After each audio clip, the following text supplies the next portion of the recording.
नमस्कार. वर्षे आली गेली जातील अशीच ही कितीतरी, जुनी घडी रे नव्या घडीची स्वप्नरूप सुंदरी. शिरेदार तू नव्या म्हणूनचा नवा चढवली सार, शब्दानादे अर्थ नवे अन अर्थालाही सूर नवे. इतिहासाची उलटीत पाडणे काळ चालला पुढे, तू गात रहा हे गीत नवे संगीत नवे. राय बहादूर नारायणराव बोरावके कॉलेज श्रीरामपूर आणि Swami Sahajanand Bharati college of education Shrirampur यांच्या संयुक्त विद्यमाने हे विशेष श्रमसंस्कार शिबिर म्हणजे NSS शिबिरचं या प्रांगणात आयोजन केलेलं आहे. आज मला आनंद होतोय की आज सकाळी तुमच्याच कॉलेजमध्ये आम्ही एक रॅली, सायकल रॅली जी आपण बघता, Rotary club of Ahmednagar, Snehalaya Udaan प्रकल्प आमचं, त्याचप्रमाणे आपल्याकडे उपस्थित आहे सायकल असोसिएशनचे अध्यक्ष आणि सायकल असोसिएशनचे प्रतिनिधी, राजमुद्रा अकॅडमी आणि वेगवेगळ्या स्थानिक संस्थांच्या संयुक्त विद्यमाने ही सायकल रॅली बेटी बचाओ बेटी पढाओ, मुलीच्या जन्माचे स्वागत करा आणि बालविवाह प्रतिबंधन कायदा या अनुषंगाने हा विषय घेऊन आम्ही एकत्रित जिल्ह्यात 16 जानेवारी ते 26 जानेवारीपर्यंत आहे. मला आनंद होतो की सन्माननीय सरपंच महोदय यांनी आपल्याला हे सगळं स्कूल आणि आमची जिल्हा परिषद शाळा उपलब्ध करून दिली, त्याबद्दल मनापासून आभार. मी फारसा वेळ न घेता आपल्या आमच्या ज्या माननीय सुधाताई कांकारिया मॅडम आहेत, रोटरी क्लबच्या ज्येष्ठ सदस्या, त्याचप्रमाणे मुख्य प्रवर्तक बेटी बचाओ बेटी पढाओ यांचं स्वागत. वर्षा भवर जे आहेत आपल्या मगाशी, वर्षा भवर आहेत नाही का, त्याचप्रमाणे माननीय माधवराव देशमुख सर हे अध्यक्ष आहेत रोटरी क्लबचे. माननीय पुरुषोत्तम जाधव साहेब ऍडिशनल डिस्ट्रिक्ट गव्हर्नर आहेत रोटरी क्लबचे नगरचे. डॉक्टर महेश क्षीरसागर सर आमच्या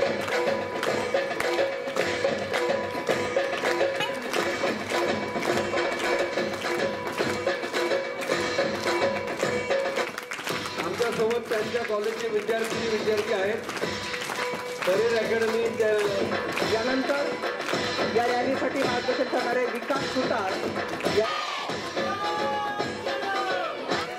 त्याचबरोबर इतर सर्व नागरिकांचं मनपूर्वक स्वागत. पालिका घेऊन ज्यांचे विचार जन्माला येतात आणि खऱ्या अर्थानं कृतीरूपात कृतार्थ करण्यासाठी त्यांचा प्रयत्न असतो, अशा आमच्या नगरच्या डॉक्टर सुधाताई कांकरिया रोटरी क्लबच्या अतिशय ज्येष्ठ सदस्य आहेत.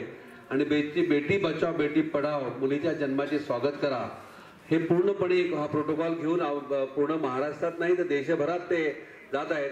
मी त्यांना विनंती करतो की आपण आमच्या विद्यार्थ्यांना मॅडम मार्गदर्शन करावं. नमस्कार.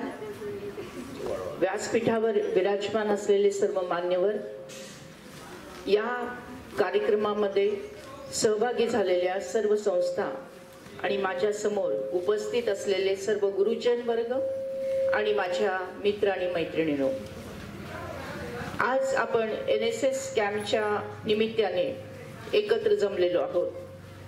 आज बालविवाह मुक्त आणि स्त्री जन्माचे स्वागत करा हे 2 संदेश घेऊन रॅली, सायकल रॅली आपल्यापर्यंत येऊन पोहोचलेली आहे. NSS कॅम्पच्या माध्यमातून काय काम केलं पाहिजे याचे निर्देश आपल्याला शासनाने दिलेले आहेत. पुणे विद्यापीठ अंतर्गत NSS ची कोऑर्डिनेटर म्हणजे विद्यापीठाची कोऑर्डिनेटर म्हणून मी काम पाहिलेलं आहे. आणि NSS पातळीवर जेव्हा आपण गावामध्ये जातो तेव्हा आपली काय जबाबदारी असते, तर गावाशी एकरूप होणं, गावाचं कल्चर संस्कृती समजून घेणं, गावातले प्रश्न समजून घेणं आणि त्या प्रश्नाचं उत्तर देण्यासाठी आपण काय करू शकतो याविषयी विचार करून कृतीमध्ये आणणं, हा त्यामागचा उद्देश आहे. आणि आपल्या सगळ्यांना माहिती आहे हे 2 प्रश्न गावागावातून आहेतच आहेत. आणि त्यासाठी आपण आता NSSच्या माध्यमातून काय करू शकतो. आपण इथे गावात राहत आहोत, घरोघरी भेट पण देत आहोत, त्यांचे प्रश्न समजून घेत आहोत. तर आता आपण गाव पातळीवर हे पण थोडासा सर्वे केला पाहिजे की इथे आता नियर फ्युचर मध्ये कुठले विवाह होणार आहेत का, आणि होणार असेल तर त्यांचं वय काय आहे, आणि असं असेल तर आपण त्यांच्या पालकांना जाऊन भेटलं पाहिजे. आणि योग्य वयामध्ये जर त्यांनी विवाहाचं नियोजन केलं असेल तर त्यांचं अभिनंदन करूया आणि कमी विवाह असेल तर त्यांना प्रेमाने समजून सांगूयात की आपण आता योग्य वयातच विवाह करणं आवश्यक आहे. दुसरी गोष्ट, गरोदर माता गावामध्ये असतात.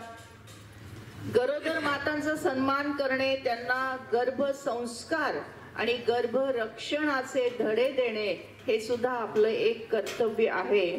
तर ज्या गरोदर माता आहेत त्या सगळ्यांना भेटून किंवा सगळ्यांना एकत्र बोलून आपण त्यांना त्यांच्या मनाची तयारी करू शकतो की होणारं जे बाळ आहे हे मुलगा असो किंवा मुलगी असो, दोघांचाही आपल्याला मनापासून सन्मान करत त्यांचं स्वागत करायचं आहे. तिसरी गोष्ट, गाव पातळीवर आपण काय करू शकतो, जेव्हा आपण घराघरातून भेटी देत असतो तेव्हा आपण काही सर्वे करून काही हिस्ट्री पण त्यांची विचारत असतो आणि त्याच्यामध्ये आपण हे विचारलं पाहिजे की घरातल्या मुलांची मुलींची नावं काय आहेत. अनेक ठिकाणी खेडोपाडी आपल्याला माहिती आहे की मुलीचं नाव नकोशी, नकोसा, पथराबाई, निराशा, धोंडाबाई वगैरे वगैरे अशी नकारात्मक अशी नावं ठेवली जातात. आणि जेव्हा त्यांचं नाव असं नकारात्मक असतं तर त्यांचं भविष्य सुद्धा नकारात्मक होत असतं. मग अशा जेव्हा नकोशी नावाच्या मुली आपल्याला आढळल्या असतील तर त्यांना त्यांच्या पालकांशी संवाद साधून आपल्याला त्यांचं पुनर्नामकरण सुद्धा करता येतं. आणि त्या दृष्टीने जर आपल्याला कुठल्याही गावामध्ये जर नकोशी नावाची मुलगी सापडली तर जरूर आम्हाला म्हणजे आमच्याशी संपर्क साधा आणि आपण सुद्धा त्यांच्या पालकांशी बोलून संवाद साधून पुनर्नामकरण करण्याविषयी त्यांना समजून सांगा. या 3-4 गोष्टी आपल्याला या गाव पातळीवर काम करताना लक्षपूर्वक केल्या पाहिजेत. आणि आपला मला असं वाटतं की 26 जानेवारी पर्यंत आपला हा कॅम्प आहे. आणि आणखीन एक चांगली अपॉर्च्युनिटी आपल्याला आहे की 26 जानेवारी निमित्त गावामध्ये ग्रामसभा होत असतात.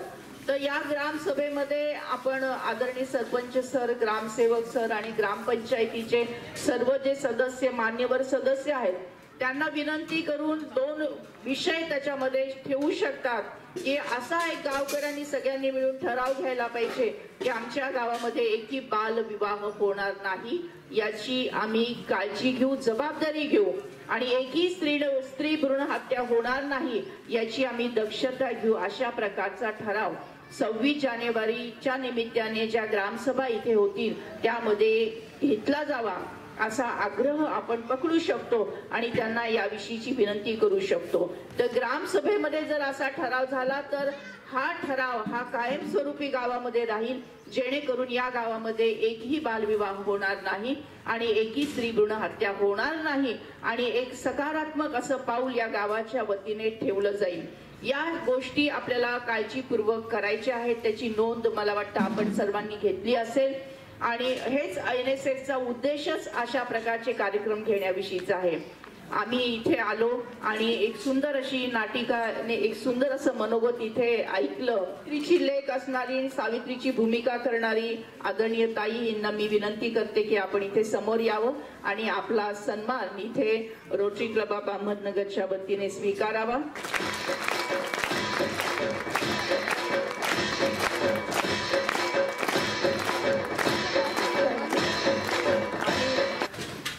आपल्या या सभेमध्ये जे उपस्थित आहेत त्यांच्यामध्ये ज्यांच्या घरी फक्त मुली आहेत आणि मुलगा नाही असे किती कुटुंब आहेत, हात वर करा.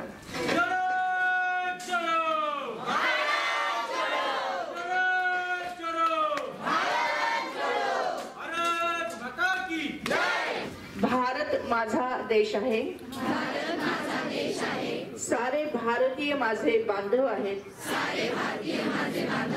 मी बालविवाह करणार नाही, करू देणार नाही. मी स्त्री भ्रूण हत्या करणार नाही, करू देणार नाही. मी स्त्री जन्माचे स्वागत करेन, त्याविषयी जनजागृती करेन अशी शपथ सर्वांच्या साक्षीने आम्ही घेत आहोत.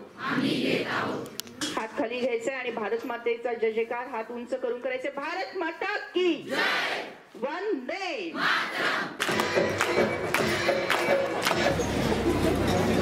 आजच्या या कार्यक्रमासाठी उपस्थित सर्व मान्यवर, कंकरिया मॅडम ज्या की मुख्य प्रवर्तक आहेत बेटी बचाव बेटी पढाओ जे अभियान आता चालू झालेलं आहे स्नेहालयचं, आणि कांकरिया सरणी मॅडम यांना जिल्ह्यातच नव्हे तर महाराष्ट्रात कोण ओळखत नाही, अशा सन्माननीय व्यक्ती आज आपल्याला निमगाव खैरीच्या कार्यक्रमाला लाभलेले आहेत. तर इथल्या कार्यक्रमाचं संयोजन करणारे सर्व स्थानिक संयोजक, शाळेचे सर्व शिक्षक वर्ग, शिक्षकेतर वर्ग, व्यासपीठावरील सर्व रोटरियन मंडळी, Deshmukh sir, Jadhav sir, Kshirsagar sir, Tonde sir, या रॅलीचे समन्वयक आणि मी doctor Mahesh Kshirsagar, Trimurti Ayurved ayurvedic consulting आणि आयुर्वेदिक मॅन्युफॅक्चरिंग आहे. त्रिमूर्ती आयुर्वेदिक संशोधन विकास संस्थेमार्फत आपणही लोकांचं आरोग्य जनजागरण यामध्ये भाग घेत असतो. त्याचबरोबर रोटरियन मंडळींना मी सांगू इच्छितो की मी पण एक लायन मेंबर आहे, त्यामुळे रोटरियन आमच्या अवतीभोवती कायम असतातच किंवा आम्ही त्यांच्या अवतीभोवती असतो. तर Lions club Shrirampur sapphire founder मी मेंबर साऊथ.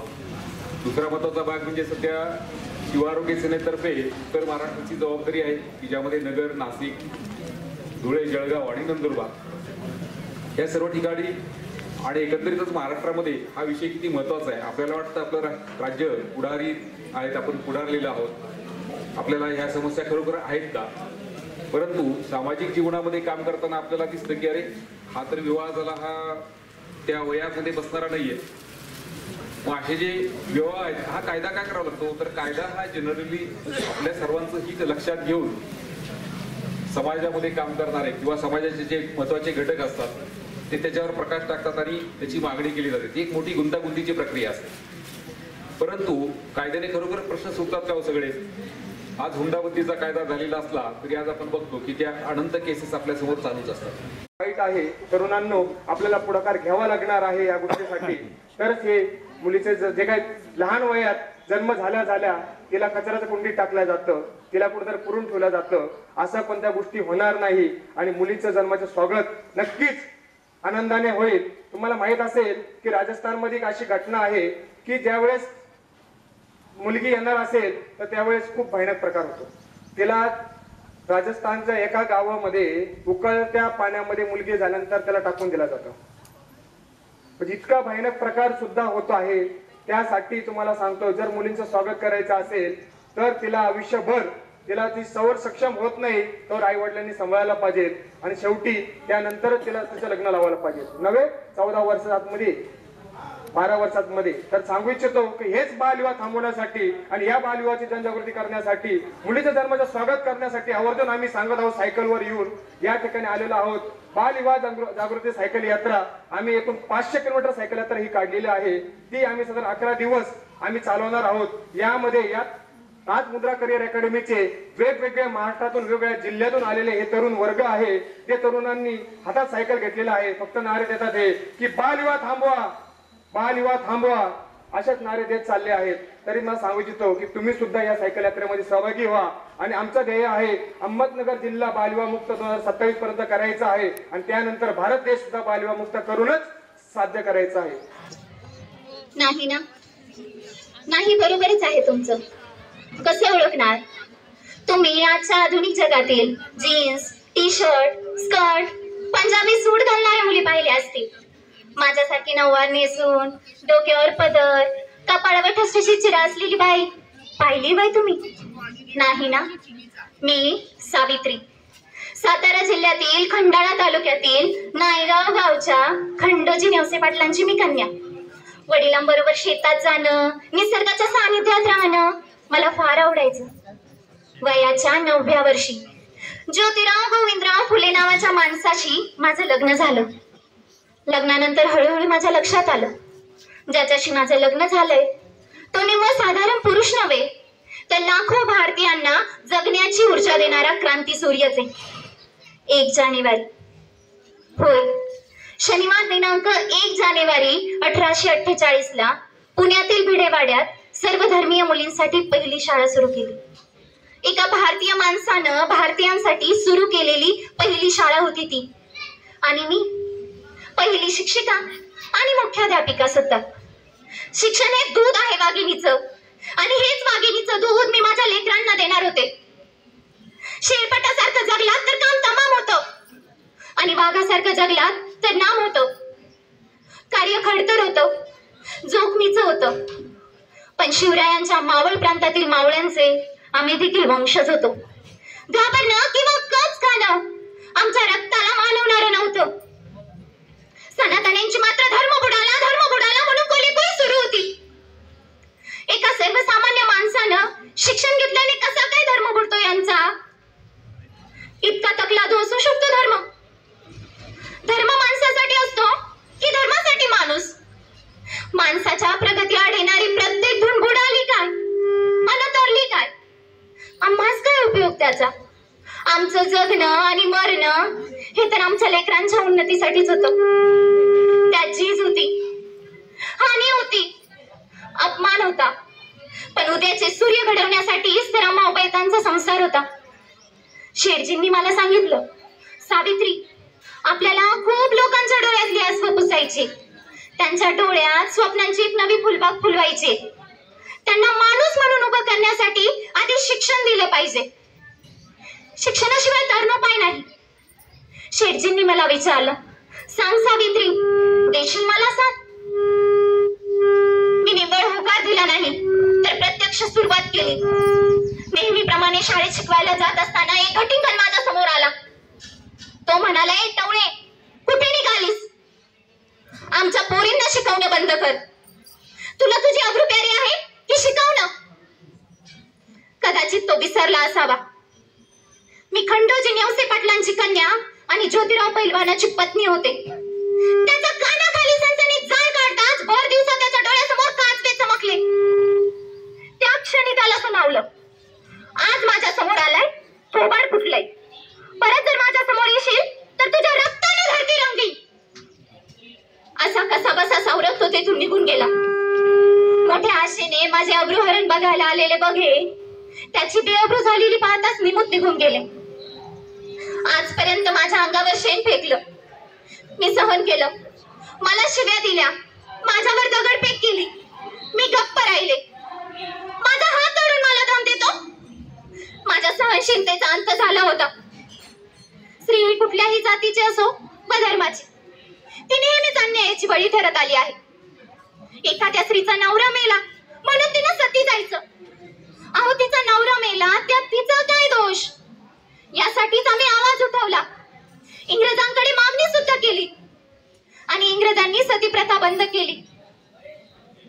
विधवा महिला काशीबाई नातू, अत्यंत कोवळ्या वयातील विधवा, जिच्या स्वतःच्या जास्त स्वकीयांमुळे ती गरोदर होती. या अशा प्रकरणात बदनामी होती ती फक्त स्त्रियांचीच ना? याच बदनामीला आणि त्रासाला कंटाळून ती जीव द्यायला निघाली. नाही, मला जगायचं नाही, नाही नाही नाही, मला काही जगायचं नाही, मला मरायचंय, अशी काकुतेने विनंती करणाऱ्या काशीबाईच्या पाठी आम्ही ठामपणे उभे राहिलो. काशीबाईचे आई बाबा झालो आणि मोठ्या आनंदानं तिचं बाळंतपण केलं. काशीबाईच्या गोजरवाण्या लेकराला आम्ही दत्तक घेतलं आणि त्याचं नाव ठेवलं यशवंत. यशवंताला वाढवलं, मोठं केलं आणि त्याला डॉक्टर बनवलं. पण एकदा पुण्यात प्लेगची साथ पसरली. प्लेग तो तर संसर्गजन्य होता, त्यामुळे अनेक लोक मरत होती. मी त्या हॉस्पिटलमध्ये रुग्णांची सेवा करत होते. पण संसर्गजन्य प्लेग तो कधी ना कधी मला आणि माझ्या यशवंतालाही होणार होता. पण आमचं जगणं हे मूळचं तर या समाजासाठीच ना, आणि याच समाजासाठी जगता जगता जर मरण पत्करावं लागलं तर ए मरणा, तुझं स्वागत आहे रे. सावित्रीची मी सावित्रीबाई झाले आणि सावित्रीबाईची सावित्रीमाईही झाले. बघता बघता आमच्या 18 शाळा सुरू झाल्या. सतीप्रथा, केशवपन यासारख्या रूढी परंपरांना आम्ही विरोध केला. पण आनंद होता तो स्त्रीला स्त्री शिक्षणाची संजीवनी दिल्याचा. आज माझे तुम्हा सर्वांना एवढे सांगणे आहे, आजही किती